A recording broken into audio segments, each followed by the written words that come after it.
महामारी। पुलिस प्रशासन द्वारा कार्रवाई की जा रही है। ऐसे में जिस तरह सियासत का मैदान हो या कोरोना महामारी,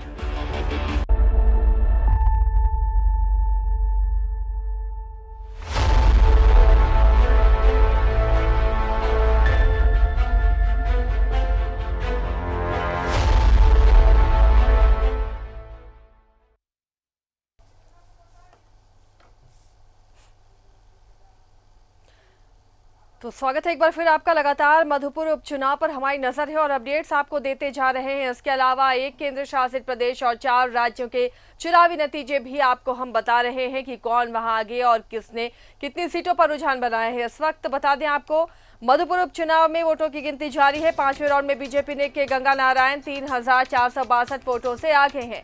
महागठबंधन प्रत्याशी मंत्री हफीजुल हसन पीछे चल रहे हैं। 5वां राउंड में गंगा नारायण 2750 वोट मिले, कुल 24,294 वोट मिले। 5वें राउंड में हफीजुल हसन को 6348 वोट मिले, कुल 20,831 वोट हफीजुल हसन को मिले हैं। अभी भी हफीजुल हसन पीछे चल रहे हैं बीजेपी के गंगा नारायण सिंह से और आने वाले और राउंड में तस्वीर कुछ हद तक और साफ हो सकती है। किसने विनिंग बढ़त बना ली है, ये थोड़ी देर में पता चल पाएगा।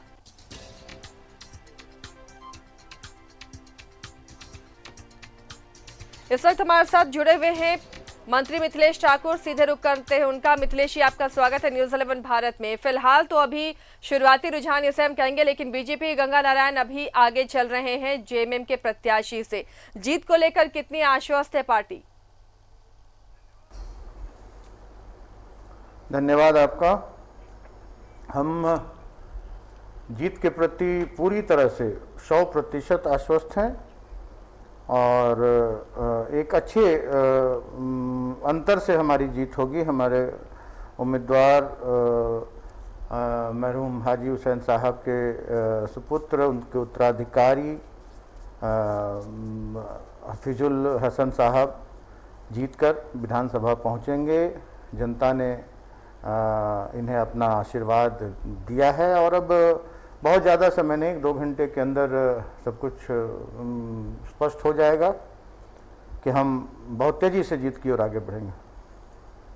लेकिन बीजेपी भी अपनी जीत के दावे कर रही है और बीजेपी का कहना है कि जनता देख रही थी, ये जो कोविड काल का बहाना सत्ता पक्ष बना रहा है ये नहीं चलेगा और ये जो चुनाव के परिणाम होंगे जनता सबक सिखाएगी। तो लगता है ऐसा कि जो सत्ता पक्ष है उसने कोविड काल में बेहतर काम किया है मिथिलेश जी, और जनता उसका रिवॉर्ड देगी। मैंने कहा ना कि जनता जवाब देती है। जनता भगवान होती है, जनता जनार्दन होती है लोकतंत्र में। और जनता अब किसी भी बहकावे में नहीं आने वाली, किसी भी जाति धर्म के उन्माद में नहीं आने वाली है। जनता अब पूरी तरह से विकास के नाम पर वोट करती है, चेहरे पर वोट करती है। तो ये परिलक्षित हो जाएगा। ये चुनाव का परिणाम जब मधुपुर का ही मैं नहीं कह रहा हूँ, मैं पूरे देश के परिप्रेक्ष्य में भी ये कहना चाहूँगा कि जनता अब भुलावे में नहीं आने वाली है, किसी तरह के भुलावे में नहीं आने वाली। बहुत हो चुका जाति धर्म का खेल, अब जनता सारा खेल समझ चुकी है और जनता ने खेल कर दिया है। अब इन्हें करारा जवाब दिया है वैसी ताकतों को कि जो इस दुनिया के सबसे बड़े लोकतांत्रिक देश में जाति धर्म में बांटकर और अपना स्वार्थ सिद्ध करने का एक जो शगल बन गया था इनका, अब वो टूट रहा है और 2024 आते आते पूरी तरह ध्वस्त हो जाएगा। अब इनकी चाल नहीं चलने वाली, इनकी दाल नहीं गलने वाली है। आज बंगाल में इन्होंने जो कृत्य किया है उसको पूरा देश नहीं पूरी दुनिया देख रही है। मैंने आज 20 साल हो गए मुझे भी राजनीतिक जीवन में जी। मैंने कभी भी ऐसा चुनाव अपने जीवन में नहीं देखा था। इतने कोविड के संक्रमण काल में मैंने देखा था कि होते हैं चुनाव 5 फेज में 7 फेज में चुनाव होते हैं, लेकिन एक एक जिले में 3-3 फेज में चुनाव मैंने अपने जीवन में नहीं देखा था। तो जितना भी हथकंडा अपनाना था, धन बल से लेकर अपने सत्ता बल का जितना भी दुरुपयोग करना था, केंद्रीय जो भी एजेंसियां हैं उनका सारा कुछ उन्होंने झोंक दिया बंगाल में। जनता को कोविड के आग में झोंक दिया, जनता को लाखों लाखों की रैलियां करके और अपनी पीठ थपथपाते रहे, लेकिन जनता ने उसका जवाब अपने मतों से दे दिया है कि अब आपकी फूट डालो और राज करो की नीति अब नहीं चलने वाली है और जनता अब विकास के नाम पर वोट करेगी। जनता अब वैसे लोगों को वोट करेगी कि जो पूरे देश को एकजुट रखना जानते हैं, एक सूत्र में पिरोकर रखने के लिए एक स्वच्छ राजनीति करना जानते हैं और विकास के नाम पर वोट करना जानते हैं, मांगते हैं, वैसे लोगों को जनता अपना प्रतिनिधि चुनेगी। मिथिलेश जी, लेकिन लगता है ये जो हाफिजुल अंसारी अभी पीछे चल रहे हैं गंगा नारायण से, ये जो अंतर है वो आगे आने वाले राउंड में पट पाएगा? जो सीएम ने मास्टर स्ट्रोक खेला मंत्री बनाकर हाफिजुल हसन को, वो काम आएगा? देखिए, वो काम नहीं, वो तो हमारे माननीय मुख्यमंत्री की दरियादिली थी और मधुपुर की जनता पर विश्वास था। माननीय मुख्यमंत्री ने उन्हें मंत्री बनाकर, इतने पुराने हमारे हाजी हुसैन साहब हमारे पुराने सिपाही थे, शुरू से झारखंड मुक्ति मोर्चा के साथ वो जुड़े रहे, हमारे पार्टी के उपाध्यक्ष भी थे, मंत्री रहते, जनता ने उन्हें जनादेश दिया था और वो कैबिनेट मंत्री थे, मंत्री रहते उनका देहांत हुआ और मधुपुर की जनता ने उन्हें 5 साल का मैंडेट दिया था, 5 साल काम करने का मौका दिया था, तो उनके बचे हुए कार्यों को पूर्ण करने का जनता उन्हें मौका देगी, उनके सुपुत्र को एक श्रद्धांजलि देगी और हमारे माननीय मुख्यमंत्री ने तो एक श्रद्धांजलि स्वरूप उनके सुपुत्र को मंत्री बनाया था। अगर मंत्री नहीं भी आपको मिथिलेश जी, एक खुशखबरी भी आपके साथ जो अभी खबर मिल रही है कि 6वें राउंड में हाफिजुल हसन आगे हो गए हैं, 1005 वोटों से आगे हो गए हैं, यानी गंगा नारायण सिंह अब पिछड़ गए हैं जो लगातार पिछले राउंड में आगे चल रहे थे। अब हाफिजुल हसन ने उन्हें टक्कर देते हुए बढ़त बना ली है 1005। हालांकि अभी ये बढ़त बहुत ज्यादा नहीं कहेंगे, लेकिन उम्मीदें हैं कि कैंडिडेट की जीत होगी। मिथिलेश जी,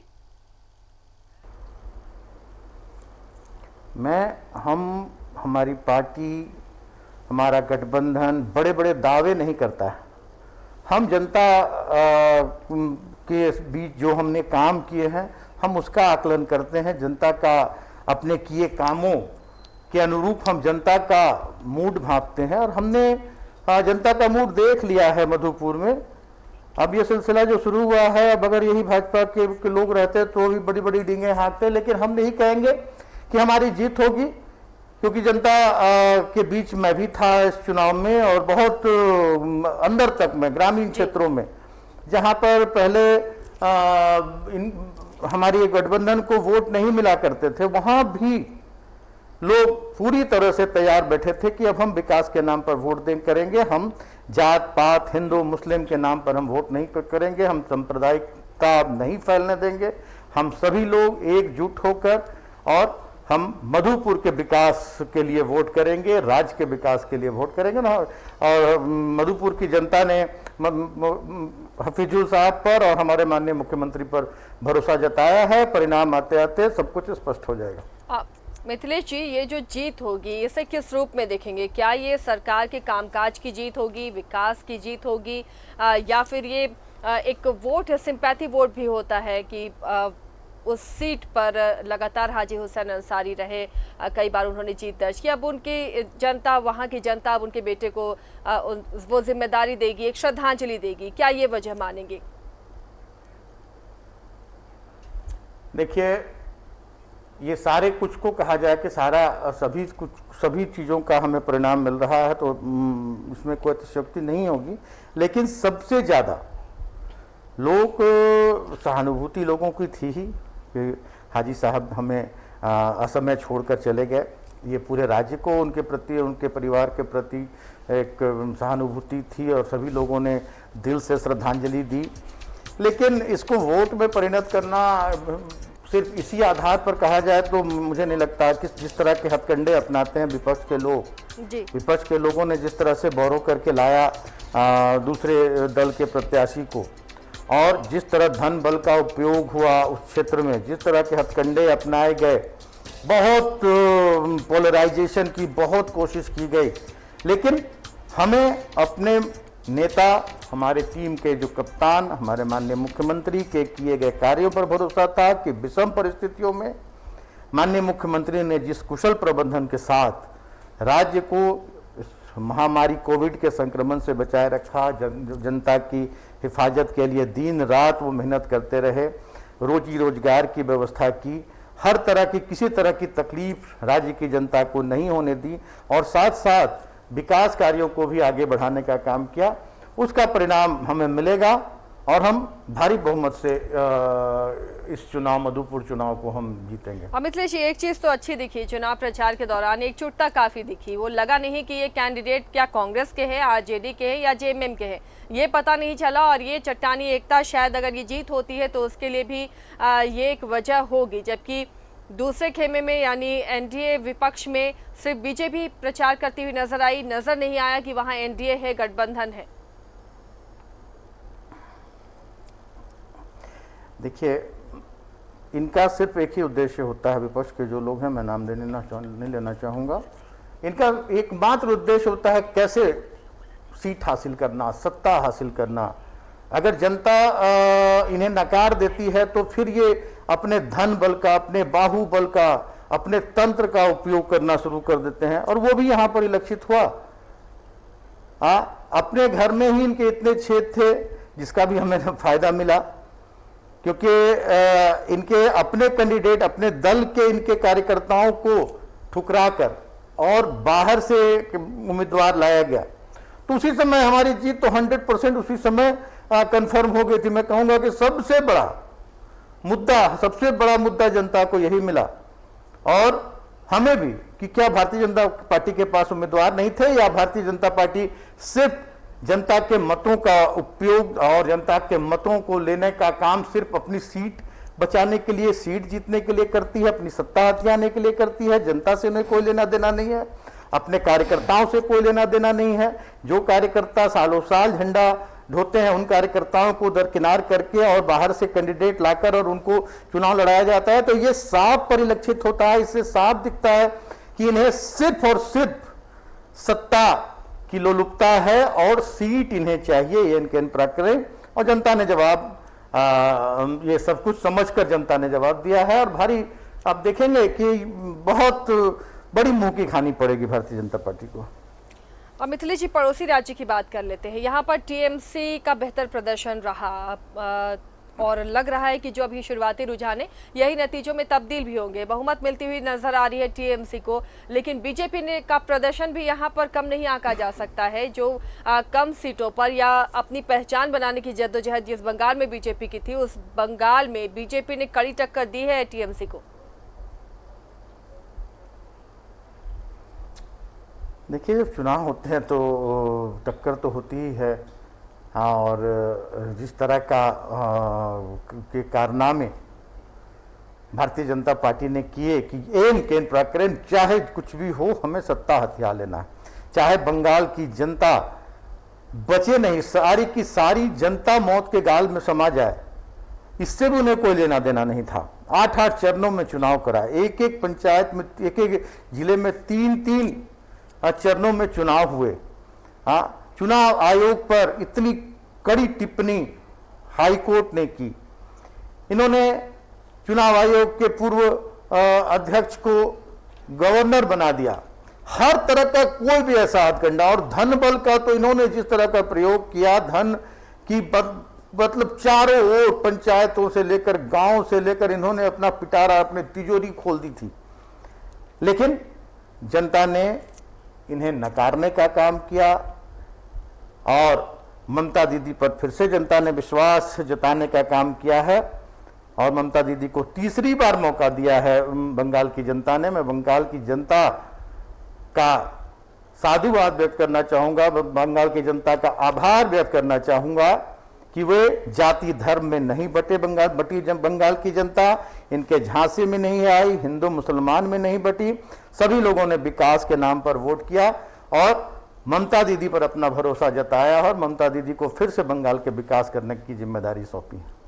और मिथिलेश जी, अगर ये सीट जीत जाती है गठबंधन, पिछले 2 उपचुनावों के नतीजे और ये सीट पर अगर जीत मिलती है तो ये हैट्रिक होगी गठबंधन की। इससे नहीं लगता इस जीत के साथ ही चुनौती और ज्यादा बढ़ जाएगी? यानी जनता अब भी आप पर भरोसा कर रही है, सत्ता पक्ष इस गठबंधन पर भरोसा है जनता का और उम्मीदें बहुत ज्यादा है, तो जिम्मेदारी आप लोगों की भी बढ़ जाएगी। देखिए, हम चुनौतियों से डरते नहीं हैं। हमने सभी चुनौतियों को स्वीकारा है हमेशा। हमारे माननीय मुख्यमंत्री ने, माननीय मुख्यमंत्री हमारे उस समय थोड़े भी विचलित नहीं थे। जब पिछली सरकार ने पूरा खजाना हाथी उड़ाने में खाली कर दिया था, राज्य का खजाना, हमारे कर्मचारियों को तनख्वाह देने तक के पैसे नहीं बचे थे हमारे कोषागारों में, लेकिन माननीय मुख्यमंत्री ने, आपको याद होगा, आप हमेशा आती हैं, आप हमेशा एंकरिंग करती हैं, आपको याद होगा माननीय मुख्यमंत्री का वो बयान, जब उन्होंने कहा था कि हम इससे थोड़े भी विचलित नहीं, हम बहुत जल्द परिस्थितियों को हम सुधार लेंगे और राज्य को विकास की पटरी पर दौड़ाने का काम करेंगे। उसके साथ उस समय हम जैसे ही अपनी स्थितियों को सुधारने में लगे थे, अपने आर्थिक स्रोत को बढ़ाने में लगे थे, तुरंत हमें कोरोना का संक्रमण झेलने को मिला। उससे भी हमारे माननीय मुख्यमंत्री ने बहुत अच्छे ढंग से एक कुशल प्रबंधक की भूमिका उसमें भी निभाई और उससे भी हम लड़ते हुए और राज्य की जनता को किसी तरह की कोई परेशानी नहीं होने दी। राज्य के हमारे मजदूर भाई, किसान भाई दूर दराज के प्रदेशों में फंसे पड़े थे, हवाई जहाज से लेकर, ट्रेन से लेकर, बसों से उनको लाकर उनके घर तक पहुंचाने का काम किया गया, उनके घर तक अनाज पहुंचाने का काम किया गया, उनके स्वास्थ्य का ख्याल रखा गया, उन्हें रोजगार दिया गया। तो सारी चीज़ों को जनता देखती है, सारी चीज़ों का आकलन करती है जनता। और हमने जो संकल्प जनता के बीच किए हैं, हमारे मुख्यमंत्री पूरी तरह से उस संकल्प पर कायम हैं और निरंतर प्रयासरत हैं। अब दुर्भाग्य है हमारे राज्य का, पूरे देश का, पूरी दुनिया का कि इस समय ये महामारी हमें झेलनी पड़ रही है, महामारी से हमें जूझना पड़ रहा है और ये दूसरा स्ट्रेन जो आया है कोरोना का, ये तो और भी भयावह है। अब हमारी सरकार को डाइवर्ट हो जाना पड़ता है इस कोरोना संक्रमण से जनता को बचाने के लिए। मैं दावे के साथ ये कह सकता हूं कि अगर हमें खाली खजाना नहीं मिला होता और इस कोरोना का संकट नहीं होता तो आज हमारे राज्य का परिदृश्य पूरी तरह बदला हुआ होता, चारों ओर आपको विकास देखने को मिलता और पूरे देश में इसकी चर्चा होती। लेकिन अभी भी बहुत समय हमारे पास है, 3 साल का वक्त हमारे पास है, 3 साल से ज़्यादा। हम जनता से किए वादों को पूरा करेंगे, जनता के बीच जो हमने संकल्प लिए उसको पूरा करेंगे, राज्य की अंतिम पंक्ति के लोगों तक उनका हक और अधिकार पहुंचाने का काम करेंगे और राज्य को विकास की पटरी पर तेजी से दौड़ाकर हम पूरे देश में सबसे अग्रणी राज्यों की गिनती में शुमार कराने में हम सफल होंगे, ऐसा हमारा विश्वास है। और हमारे माननीय मुख्यमंत्री का जो, हमारे मुख्यमंत्री के जो सोच है, उनका काम करने का जो तरीका है, इससे हमें थोड़ा भी संदेह नहीं है कि हम जनता के विश्वास पर खरा नहीं उतर पाएंगे। चलिए, शुक्रिया मिथिलेश जी इस तमाम बातचीत के लिए न्यूज़ 11 भारत के साथ। तो उम्मीद है पूरी जेएमएम को भी, मंत्री जी को भी, कि हफीजुल हसन की ही जीत होगी और जनता एक बार फिर से विश्वास करेगी, क्योंकि कोरोना काल में जो कार्य किए गए हैं, जो सरकार का विजन है उस पर जनता भरोसा दिखाती है, बीजेपी के छलावे में नहीं आएगी और तमाम चीज़ें जैसे ही कोविड पीरियड ये ख़त्म होगा पटरी पर लौटती हुई नजर आएंगी। उन्होंने ये भी कहा कि अगर ये फेज़ नहीं होता, पिछली सरकार अगर खाली खजाना नहीं देती, कोविड का फेज़ नहीं होता, तो झारखंड के विकास की चर्चा सब जगह होती। हमारे साथ बीजेपी से जुड़े हुए हैं अशोक बड़ाइक और कांग्रेस से राजीव रंजन भी जुड़े हुए हैं। अशोक, आपके पास आते हैं। अशोक जी, मंत्री की बातें आप भी सुन रहे हो, उन्होंने कहा कि अगर खाली खजाना नहीं होता, यानी जो इससे पहले बीजेपी का शासन था, खजाना को वो खाली करके नहीं देती और कोरोना का टाइम नहीं होता, तो झारखंड का विकास जिस तरीके से होता उसकी चर्चा पूरे देश में होती।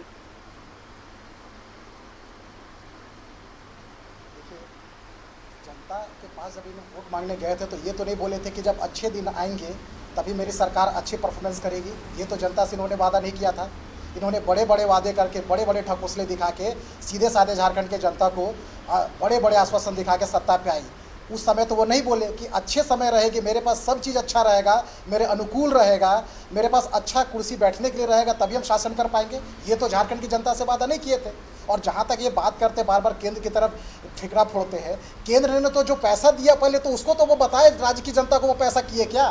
हाँ, राज्य के आज भी 6 लाख जो वैक्सीन है वो पड़ी हुई है, वो किस काम की है, कब वो वैक्सीन का उपयोग करेंगे। ये बार बार लेकिन अशोक जी 18 से 44 साल के लोगों को जो वैक्सीन लगना था वो लॉट तो झारखंड को मिल ही नहीं पाया, तो पीएम ने सिर्फ घोषणा कर दी, वो अलॉटमेंट तो मिला ही नहीं।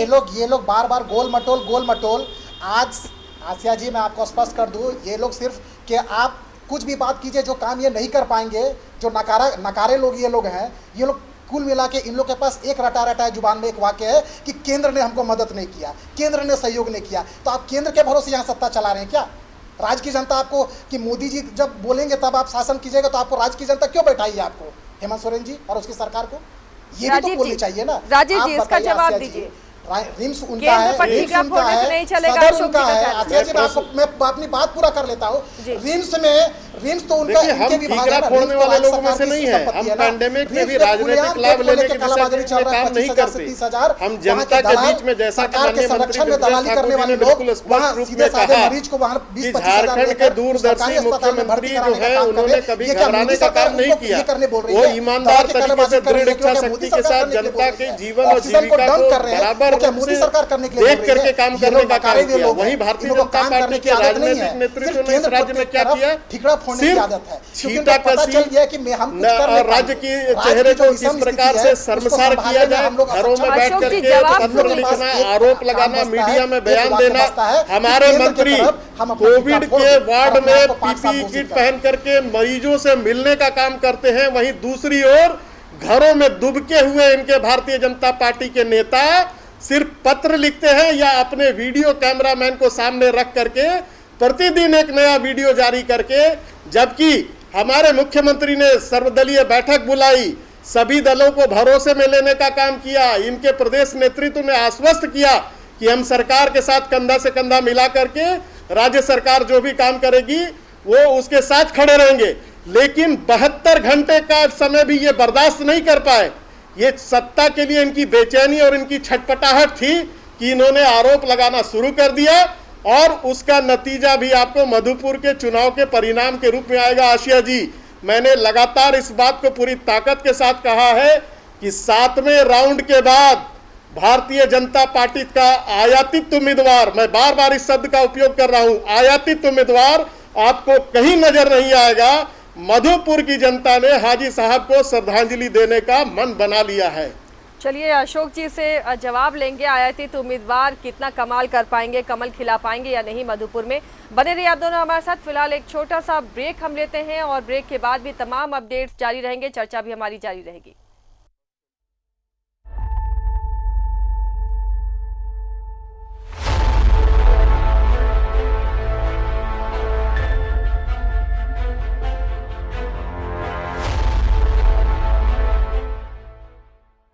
बेबी ये नहीं हो सकता। क्यों नहीं हो सकता? बेबी मैंने बोला ना ये नहीं हो सकता। मतलब You know what? What? Just get lost. क्या जमाना आ गया यार। यार मैं बोलूं, सही जीवन साथी और सही क्वालिटी टीएमटी बार घर को अटूट रखते हैं। इसीलिए चुनिए सिस्कॉन 500D थर्मैक्स TMT बार, जो बनाए अपना घर अटूट। जो अपने मकान से करते हैं प्यार, वही लगाते हैं PMC प्रेस्टीज TMT बार।